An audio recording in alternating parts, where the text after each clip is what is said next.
수강생 여러분, 안녕하세요. 지난 시간은 조선에서의 맥주의 역사적 의의에 대해 살펴보았습니다. 이번 시간은 새로운 음주 문화로서의 맥주와 그 보급에 대해 살펴보겠습니다.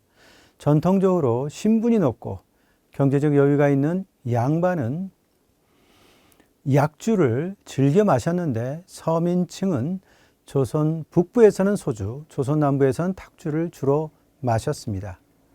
그중 개항일에 보리를 물에 담가 발화시켜 맥알을 만들어 당화시킨 후 이것을 여과시키고 거기에 홉을 넣어 끓여 효모로 발효시킨 맥주는 해외에서 수입되어 양반층에게 신선한 기호품으로 받아들여졌습니다. 그렇지만 맥주 음역을 통한 새로운 문화의 수입은 특정 계층에 한정되었습니다. 1900년대까지 조선 내 맥주 수요는 90% 이상이 일본인 거류민의 증가에 의한 것이었습니다. 수입 품종도 삿포로, 기린, 아사히, 가부토, 대일본 맥주와 같은 일본산이 가장 많았고, 그 이외에 외국산은 주로 거류 외국인이 자가 소비용으로 수입한 것에 한정되었습니다.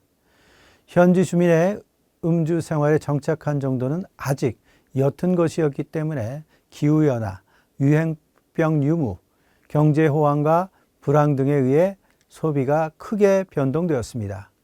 예를 들어 1909년의 경우 여름 수요기에 콜레라가 유행한 데다가 강우량이 많았기 때문에 전년에 비해 맥주 소비가 감소했습니다.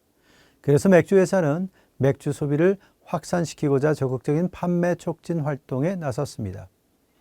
그 중에서도 대일본 맥주는 경성 출장소를 중심으로 활동을 전개했는데, 신년에는 재경신문, 잡지, 기사들을 초대하여 치요모토 요리집에서 신년연회를 개최하였고, 봄에는 장춘단에서 성황리에 야유회를 열었으며, 여름에는 만담, 연극을 공연하는 고야고토부기자에서 연극을 관람회를 개최하였습니다.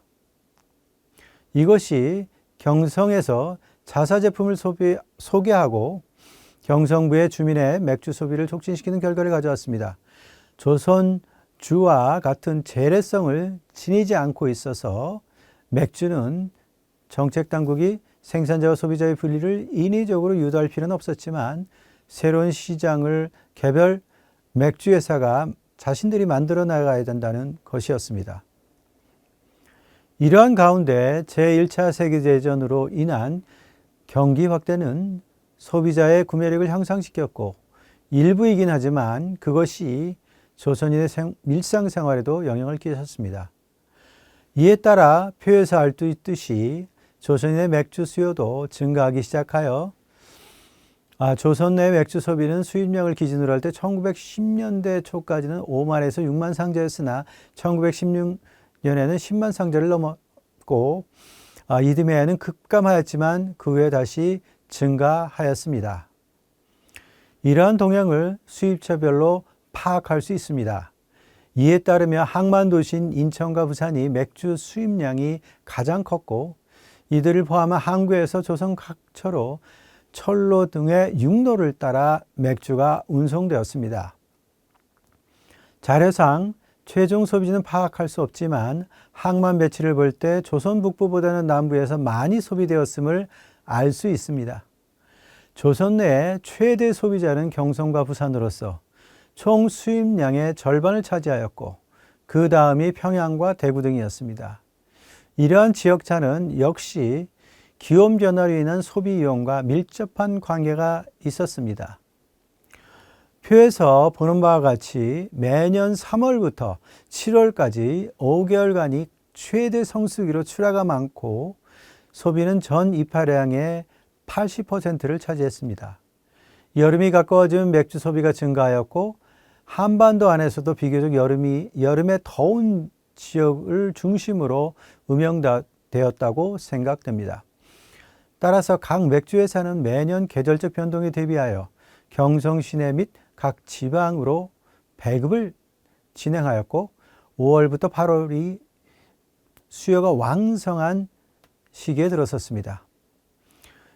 1919년에는 날씨 관계도 있고 올해 수요를 정확하게 예상하기는 어렵지만 일반 경제계의 호황으로 맥주에 대한 조선인의 기호가 증진될 것으로 보입니다. 올해는 작년 조선 내 수입 수량 약 6만 상대를 초과할 것으로 보이며 감소할 일은 없으리라 예측되었습니다. 그런데 일본과의 가격을 비교하면 조선에서의 현지 생산이 없고 일본 등에서 수입해야 했기 때문에 수송비 등을 포함하여 가격을 높게 책정할 수밖에 없었습니다. 또한 일본에서 원료 및 공임 앙등이 계속되자 식민지 조선에서도 어쩔 수 없이 맥주 가격이 인상되었습니다. 그러나 인상 방법은 자유경쟁이라기보다는 조선시장에서의 카르텔 행위에 가까웠습니다. 1917년 4월에는 맥주 출하 전 일본 맥주회사 3군데가 가격을 인상하여 경성 판매점과 특약점에 통지했습니다. 기린과 가부토는 한 상자 4다스당 2엔을 인상하였고 대일본 회사도 가격을 인상하였지만 구체적인 가격은 공개하지 않았습니다. 그러자 유럽의 맥주 회사들도 뒤늦게 4대당 2엔을 인상했습니다. 이와 같이 12월에는 수요 감퇴기였음에도 대일본 회사 경성출장소가 재료비와 포장비 상승을 이유로 자회사 제품인 에비스 맥주와 기타 맥주들을 한 상자당 2엔씩 인상하였고 그 취지를 판매서에 통지했습니다. 작금, 수요 왕성기에 즈음하여 대일본 맥주, 기린, 가부토의 세 회사는 협조하여 1919년 6월에 큰 병 4다스들이 2엔, 작은 병 6다스들이 3엔의 인상을 결정했습니다. 앞에서 언급한 것 같이 1917년에는 수요가 급감하였고 1920년대 전반까지 맥주 소비는 조금 정체했습니다. 이른바 전후 공황으로 인해 1921년 매상은 전년도 대비 15%에서 17%의 감퇴를 명하지 못했습니다. 최대 소비지인 경성에서 일본으로부터 수입된 맥주의 석수는 1921년을 통틀어 3,870석이었는데 경성부 외로 이출된 것이 363석, 경성부 내에서 소별된 것이 3,507석으로 전년보다 수요가 감소하였습니다. 맥주 공급원을 주목해 보면 조선 내에서는 맥주 양조장이 없었기 때문에 경성부로 반입된 것 중 거의 전부라 할 수 있는 것이 97%가 키린, 사쿠라, 삿포로 3종의 일본 제품이었습니다. 대일본 맥주의 삿포로 맥주는 하카타 공장 및 스이타 공장 제품을 오사카, 모지, 하카타에서 출하하였고 기린 맥주는 간자키 공장 제품을 주로 고베에서, 제국 맥주는 다이리 공장 제품을 모지에서 출하했으며 일형 양조는 요코하마의 스루미 공장에서 출하하여 오사카에서 옮겨 실었습니다. 그 중에서 삿포로 맥주는 지형의 유리함을 이용하여 하카타에서 보유한 하카타 부산 간 항로를 통해 수출하였는데 부산에서 옮겨 실을 필요가 있어서 채산상으로는 좋지 않았습니다. 수입 맥주는 대부분 큰 병 4다스들이 상저로 반입되었고 작은 병이나 통은 흑맥주를 포함해 전 수입의 2% 정도에 불과했습니다. 또한 큰 병 1다스들이 상자들은 조선 내에서 포장을 바꾸어 유통되었습니다. 판매를 보면 기린 맥주는 독점 판매점 제도를 취했고 다른 회사들은 자사직영이었는데 후자는 경성부 내에는 지점 또는 출장소를 설치하여 판매 임무를 맡겼습니다. 그러나 지방에서의 대량 거래는 경성부 내의 지점 또는 출장소에서 관할하는 업무가 아닌 단순한 주문 취급에 지나지 않았습니다. 자세히 보면 삿포로와 아사히의 대일본 맥주회사 경성지점, 기린의 메이지야 지점, 사쿠라의 스즈키 상점 지점, 캐스케이드의 야마무라 경성지점, 야마무라 부산 지점 5곳은 표에서 보는 바와 같이 각지의 특약점을 가지고 있었고, 이 특약점들의 주문을 묶어서 경우에 따라서는 위탁품 형식을 취하는 경우도 있었습니다. 본사 또는 공장에 통지하고 특약점으로 직송하기도 했습니다. 즉, 독착지가 항구가 아닐 경우 가장 가까운 항구에 양육하여 철도로 수송했기 때문에 경성에는 결코 집산되지 않았고, 가끔 들어오는 소량 주문과 함께 오직 경성 소비분만 모이게 했습니다. 맥주회사와 특약점과의 거래를 보면 매매 기준 가격은 출하되는 항에서 건네주는 경우와 수입항에서 건네주는 경우의 두 종류로 구별되는데, 결제는 출하 후 40일에서 90일 사이에 이루어졌고 일반 화물에 비해 비교적 장기간 거래되었습니다. 이것은 일본 술의 거래가 90일 정도였기 때문이었는데, 신용도가 낮은 경우에는 지불 기간이 40일보다 짧은 단기 거래도 있었고, 정책상 위탁 형식으로 4개월에서 5개월 또는 6개월에서 7개월 정도 장기에 걸친 것도 있었습니다. 또한 회사와 특약점 사이에는 리베이트 제도가 실시되었고, 매매 기준 가격의 관계나 보증금 형식 등으로 인해 가장 적은 경우는 한 상자당 50에서 60점, 많은 경우는 2엔 정도였으며, 리베이트 지불은 일반적으로 연말에 이루어졌습니다. 표에서 보는 바와 같이 주요 도시의 1924년 맥주 실수요를 살펴보면 각 도시의 생활의 일반 수준을 대체로 짐작할 수 있는데, 부산을 경유한 수입량은 29,138상자로 가격은 435,430엔이었습니다. 이것은 부산 세관 통과량이며 대구 등의 조선 남부, 조선 북부 등 각지로 수송된 것을 포함하는 것입니다. 따라서 부산의 실수요는 알 수 없지만 1923년에 비해 2,360상자가 감소한 것을 확인할 수 있습니다. 마사는 주로 부산에서 옮겨 실어는 809상자인데 1923년 이래로 수요 감퇴의 조짐이 있었고, 대구는 6,000상자로 해마다 10% 내외의 증가율을 보여주고 있습니다.